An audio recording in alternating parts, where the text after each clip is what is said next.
Rarement une élection partielle aura suscité autant d'intérêt, peut-être en raison du coût de celle-ci, c'est à peu près 500 000 pour les contribuables.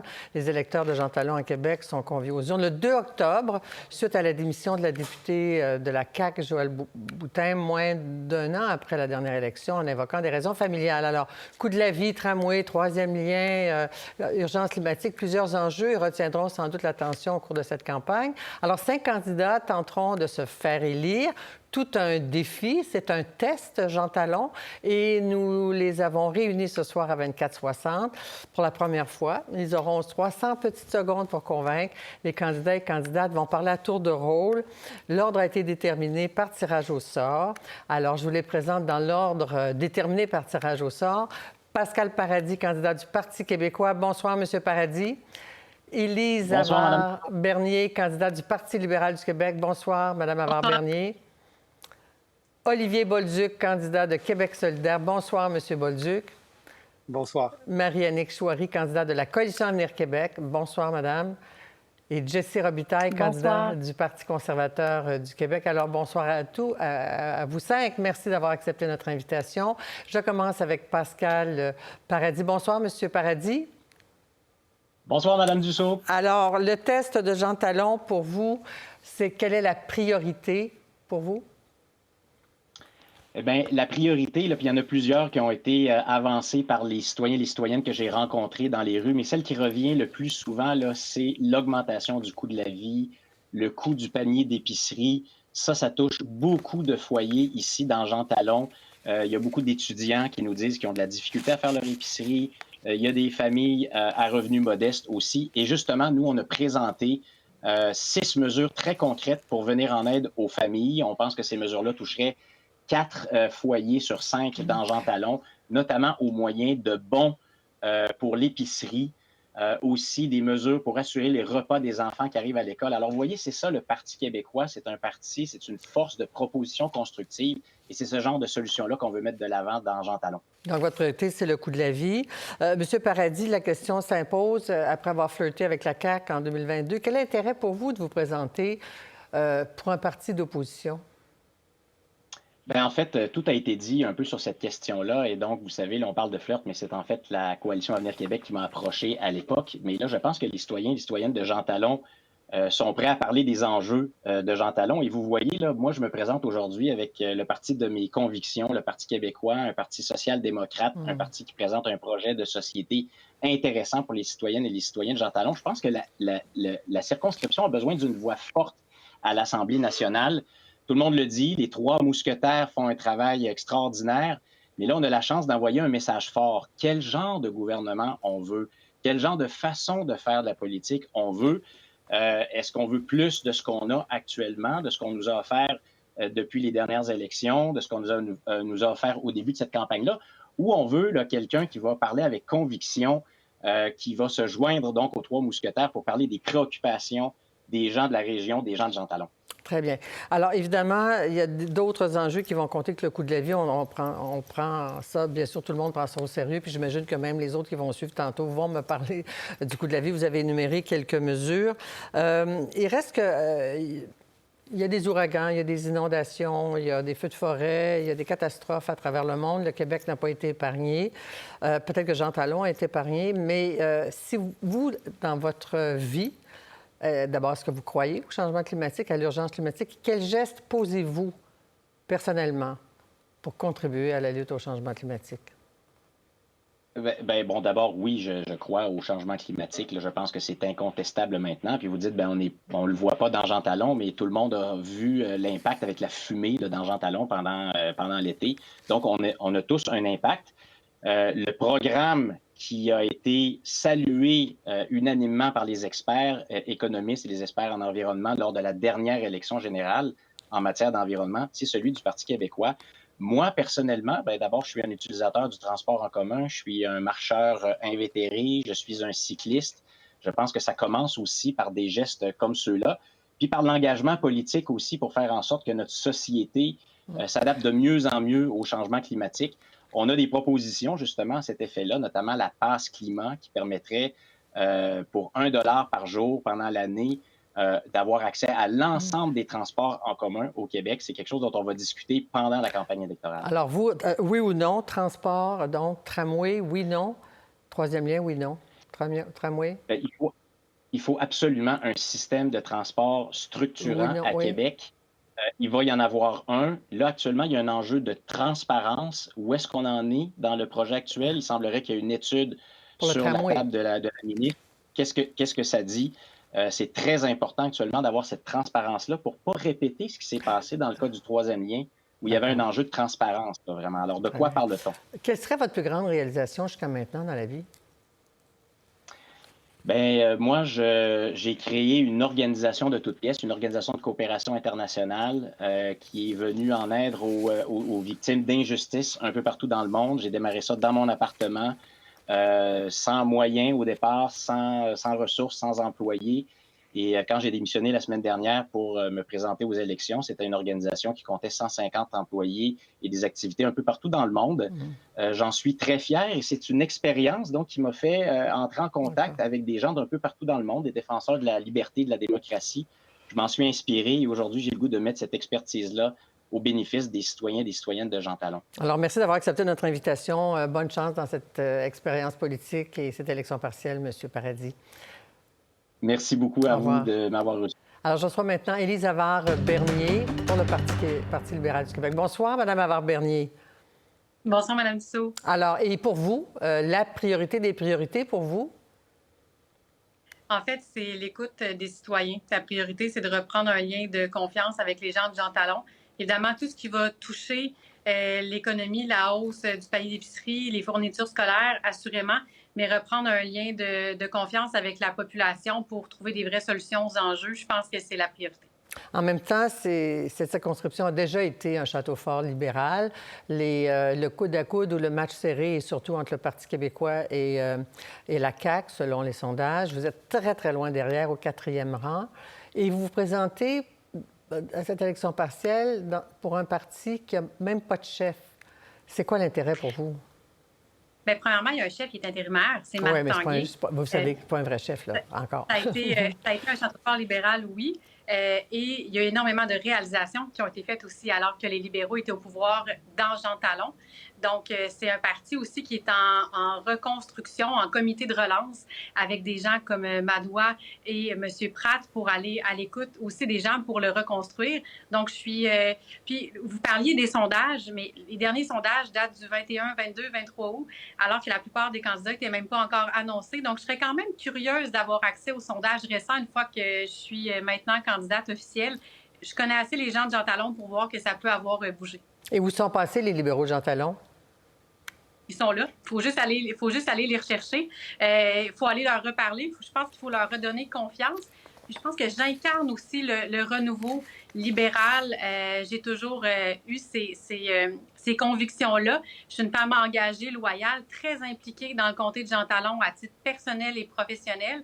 Donc, je pense que c'est juste d'aller à leur rencontre qui va leur redonner confiance au Parti libéral, mais aussi confiance de vouloir retourner à l'urne parce qu'on sait que dans une partielle, ça peut être un 50 %. Donc, l'importance d'aller voter aussi. Et le coût de la vie, c'est important chez vous comme pour les autres. La mesure que vous devriez mettre de l'avant?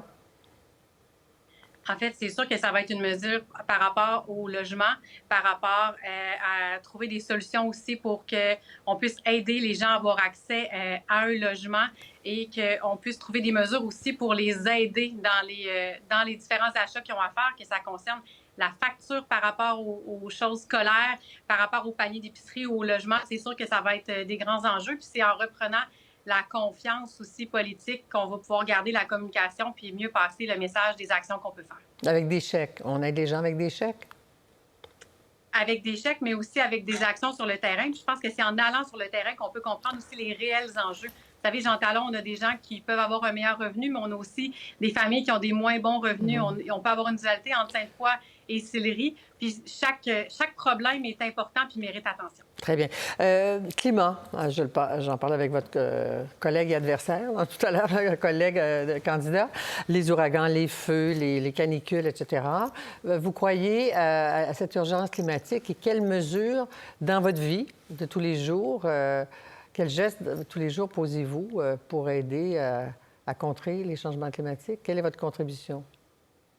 Bien, en fait, à titre personnel, on est dans un comté où on peut faire beaucoup de choses à pied. On a l'avantage d'avoir beaucoup de choses à proximité, que ce soit les écoles, que ce soit les centres commerciaux, que ce soit les hôpitaux. On a l'avantage d'avoir beaucoup de choses qui sont à proximité pour utiliser soit le vélo, marcher, mais on a aussi un devoir d'éducation. Je pense que ça soit par les écoles, par les jeunes, sur les mesures qu'on peut faire concrètement. Mais vous, quelle mesure dans votre vie, c'est quoi la mesure? En fait, l'éducation, tout ce qui concerne l'environnement avec les enfants, les écoles primaires font des projets incroyables pour aller enlever les déchets, pour parler de transport en commun. Donc, je pense que ça peut passer aussi par la génération des plus jeunes pour inculquer des vraies valeurs, puis passer par l'éducation pour faire des réels changements. Et vous, la mesure que vous appliquez dans votre vie tous les jours?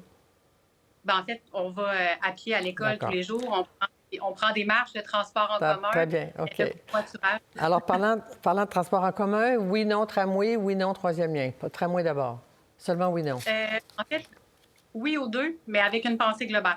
Donc, repenser le projet dans son ensemble pour la mobilité globale et non un ou l'autre. Et quelle est votre plus grande réalisation à ce jour qui vous prépare, au fond, à cette candidature ou à devenir éventuellement député? Votre plus grande réalisation? Être mère de 2 enfants, la famille, je pense que c'est ce qui motive le plus parce qu'on est confronté réellement à trouver des vraies solutions pour des problèmes puis vouloir faire le mieux. Donc, je pense qu'être maman de 2 tornades de 7 ans et 9 ans, avoir des entreprises dans le domaine de l'éducation qui parlent aux familles à tous les jours puis aux grands-parents, c'est mes réalisations, puis ça m'amène à être assis sur le terrain pour comprendre les enjeux de l'environnement. Alors, Mme Élise Savard-Bernier, merci beaucoup d'avoir accepté notre invitation. Bonne chance dans cette campagne électorale et au plaisir. Merci d'avoir accepté notre invitation. Je poursuis avec le candidat de Québec solidaire, Olivier Bolduc. Bonsoir, M. Bolduc. Vous, c'est la 3e tentative, alors vous êtes décidé. Cela dit, quelle est votre priorité? Bien, tout d'abord, je dois dire que Jean Talon, c'est une circonscription que je connais très bien. Les gens me connaissent aussi très bien, ils me reconnaissent dans la rue, ils m'interpellent, ils me disent « Félicitations, on est content que tu sois là encore ». Mais cela dit, principalement, les 3 choses qu'on me dit en porte-à-porte ou lors des appels, c'est la crise du coût de la vie, principalement la crise du logement, parce que c'est le plus gros poste de dépenses dans les ménages québécois. Ensuite, les changements climatiques, on voit en ce moment, ça devient très inquiétant, on le sent dans nos vies. On l'a vu, la fumée à Québec là, cette année, c'était quelque chose. Et ensuite, les gens sont tannés que les élus finissent pas leur mandat. Moi, je suis là pour être efficace, disponible. Je suis là pour rester.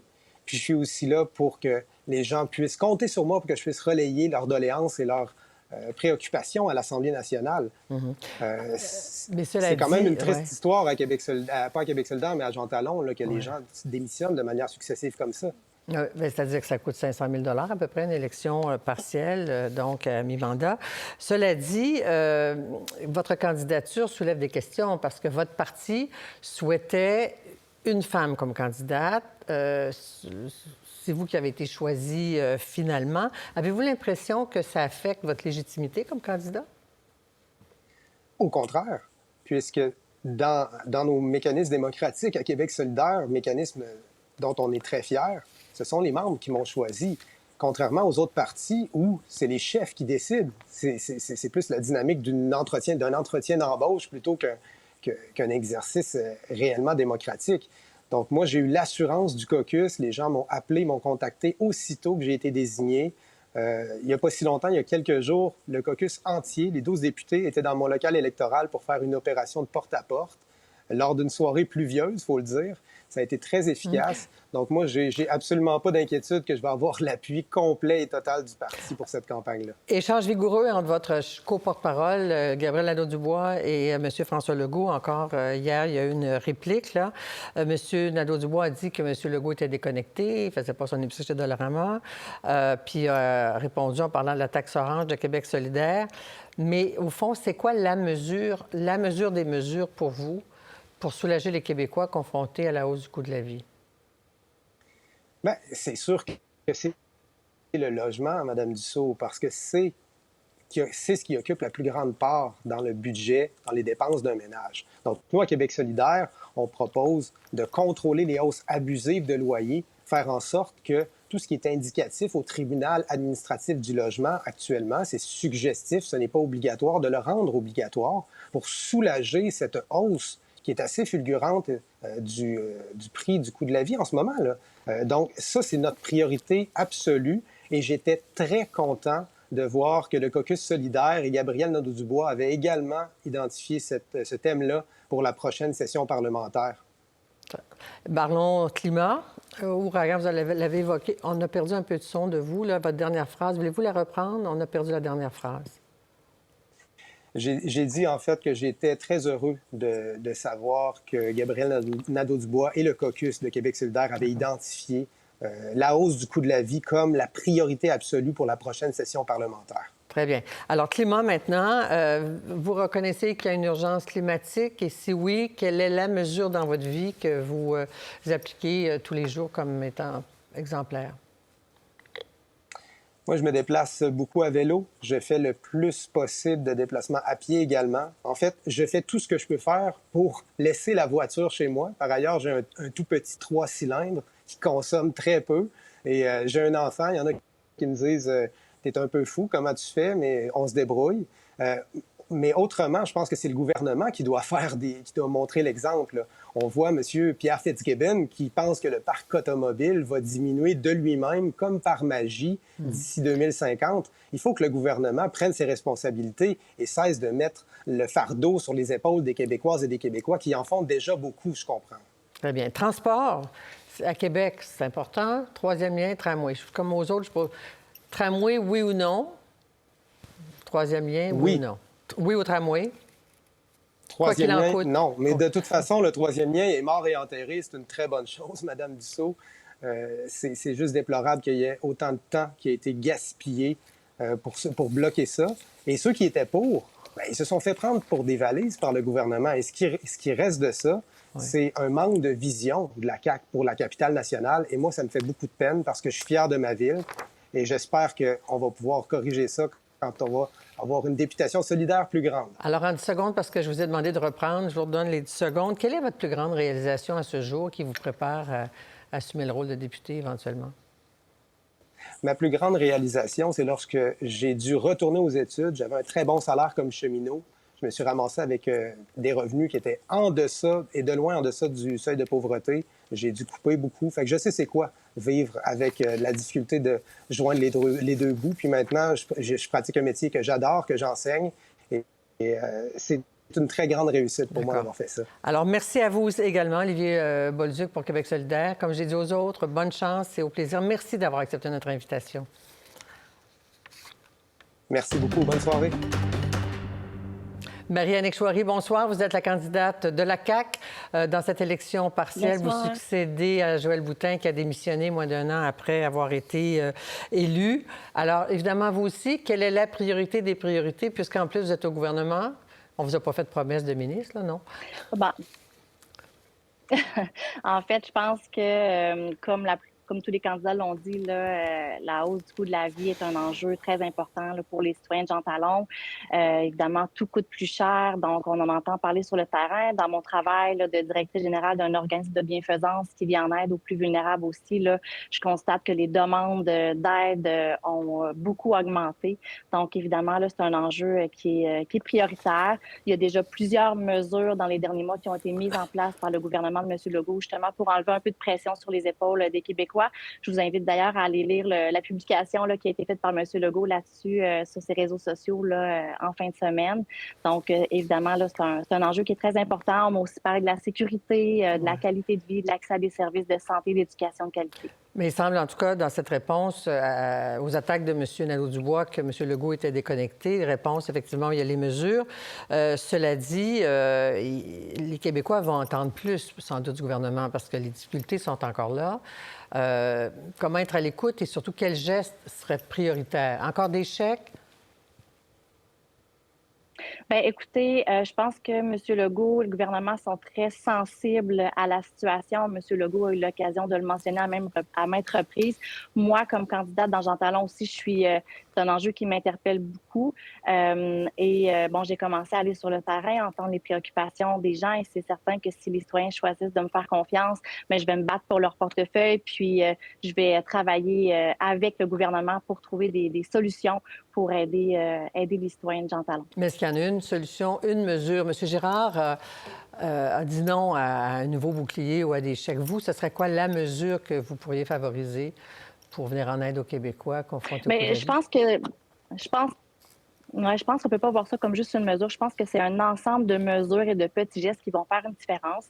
Évidemment, le gouvernement doit faire sa part, mais je pense que on doit tous faire notre part puis voir comment est-ce qu'on peut faire pour aider peut-être les gens qui en ont plus de besoin. Donc, moi, comme candidate, puis comme entrepreneur social, là, j'ai grandement à cœur de tisser des liens entre justement le gouvernement et les différents acteurs de la communauté pour justement être en mode solution, pour voir comment est-ce qu'on peut faire pour aider les citoyens face à l'augmentation du coût de la vie. Évidemment, votre prédécesseur a plongé les Québécois de Jean Talon dans une élection partielle. Souvent, une élection partielle, c'est un test pour le gouvernement. Des fois, on veut envoyer un message au gouvernement par l'opposition ou par un vote de protestation, ou le gouvernement veut envoyer un message. Est-ce que vous craignez le vote de protestation?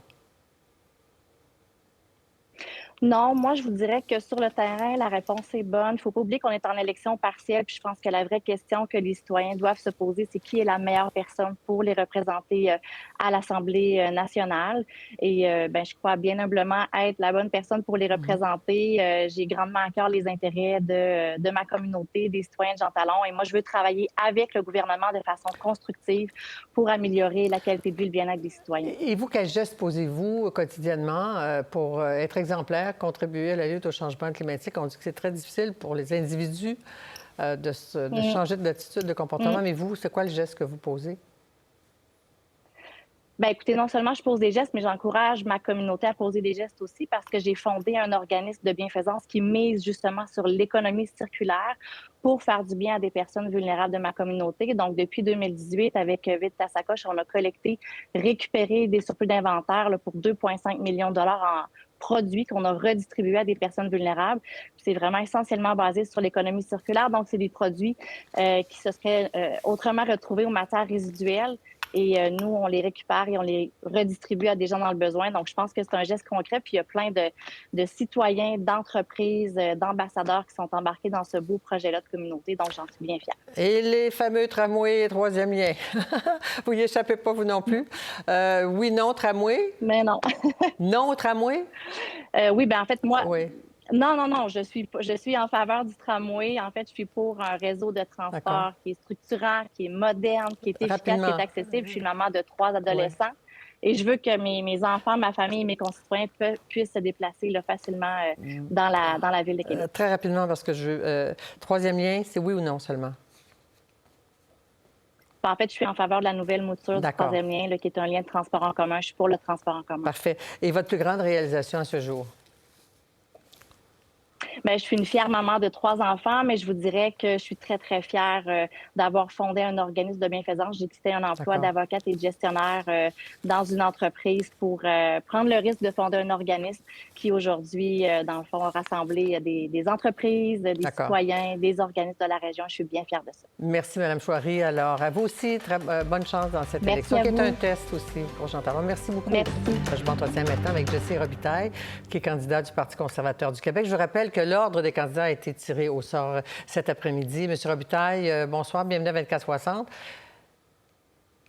Bonjour, merci de m'avoir invité, Mme Dussault. Alors, votre priorité des priorités, quelle est-elle? Bien, pour moi, la priorité principale, c'est la mobilité et la sécurité routière. Donc, ça m'inquiète beaucoup le fait que les gens de Québec passent beaucoup de temps dans le trafic. C'est du temps qu'ils ne peuvent plus prendre avec leur famille, leurs enfants, leurs amis. Et ça m'inquiète aussi le fait qu'il y a des élèves qui ne peuvent plus se rendre à l'école à pied à cause de la condition routière. Donc, nous, au Parti conservateur du Québec, nous ne voulons pas de tramway parce que celui-ci va engendrer des bouchons immenses, va coûter une fortune, il va falloir abattre des arbres et ça va engendrer de la pollution sonore. Au Parti conservateur du Québec, nous proposons l'autobus gratuit, un projet que nous pouvons mettre en place immédiatement, qui ne nécessite pas de méga chantier et qui est beaucoup moins dérangeant.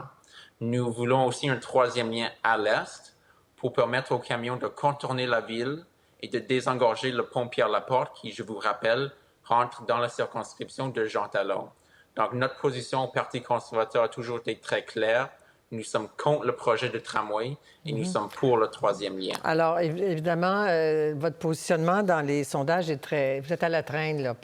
Québec 125 dit que vous êtes peut-être à 5 plus ou moins. Donc, votre opposition au tramway ne semble pas convaincre, en tout cas, une large part de la population.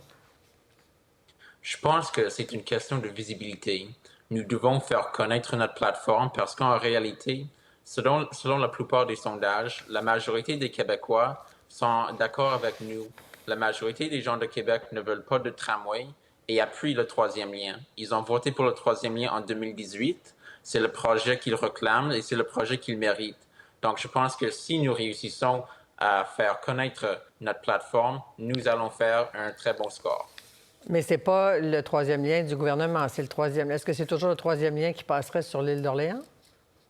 Oui, nous proposons un troisième lien à l'est pour permettre aux camions qui se rendent à la Côte-Nord ou à Saguenay-Lac-Saint-Jean de contourner la ville de Québec, de désengorger le pont Pierre-Laporte et de désengorger les artères de la ville. Et pourquoi votre priorité n'est pas celle exprimée par les autres candidats? Pourquoi vous n'exprimez pas le coût de la vie? Est-ce que vous n'êtes pas inquiet du coût de la vie pour les Québécois?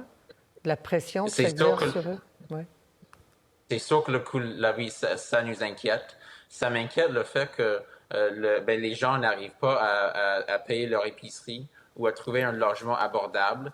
Ça me préoccupe le fait que le gouvernement de Québec s'apprête à investir des milliards de dollars dans un projet inutile, le projet de tramway, au lieu de l'investir dans des gens, de l'investir dans les infrastructures, comme le pont de Québec qui est en état de décrépitude. Nous voulons aussi mettre plus d'argent dans la poche des citoyens, baisser les impôts. Donc, nous proposons la plus ambitieuse baisse d'impôts pour les salariés. Nous voulons aussi éliminer la taxe sur les biens usagés parce que ce n'est pas aux contribuables de serrer la ceinture durant ce climat d'inflation, c'est à l'État de resserrer la ceinture. En fait, les gens vous découvrent ce soir, vous entendent, ils doivent déceler chez vous un petit accent, comme on dit familièrement. Vous venez de l'Alberta, vous êtes venu au Québec, m'a-t-on dit, parce que vous aimez la langue française, vous vouliez apprendre le français, vous êtes étudiant. Comme beaucoup de jeunes de votre génération, est-ce que la question des changements climatiques vous inquiète? Si oui, quels gestes vous-même posez-vous chaque jour pour contribuer à la réduction de l'émission de gaz à effet de serre? Bien, c'est sûr que nous sommes préoccupés. Je pense que le Parti conservateur du Québec, c'est un parti très écologique. Donc, ça me préoccupe le fait que les usines de charbon en Europe sont en train de se rouvrir en raison de la guerre en Russie. Ça m'inquiète le fait que le Québec et le Canada est toujours en train d'importer du gaz et du pétrole et des hydrocarbures saoudiennes au lieu d'exploiter les ressources naturelles québécoises de façon responsable. Personnellement, moi, je me déplace à vélo et comme je dis, je veux la coexistence pacifique sur la route entre les différents modes de déplacement. Mais j'ai l'impression avec le tramway, le gouvernement est en train d'imposer un mode de transport. Donc, c'est à chacun de faire un choix. Dernière question. Pourquoi ce n'est pas Éric Duhem qui se présente à votre place? Éric Duhem va se présenter dans le comté de La Pelletrie, le comté d'Éric Kerr. Très bien. Merci beaucoup, Jessy Robitaille. Et à vous aussi et à tous les autres candidats qui ont accepté notre invitation ce soir pour notre petite formule 300 secondes pour convaincre. Merci beaucoup et au plaisir. Au revoir. Au revoir.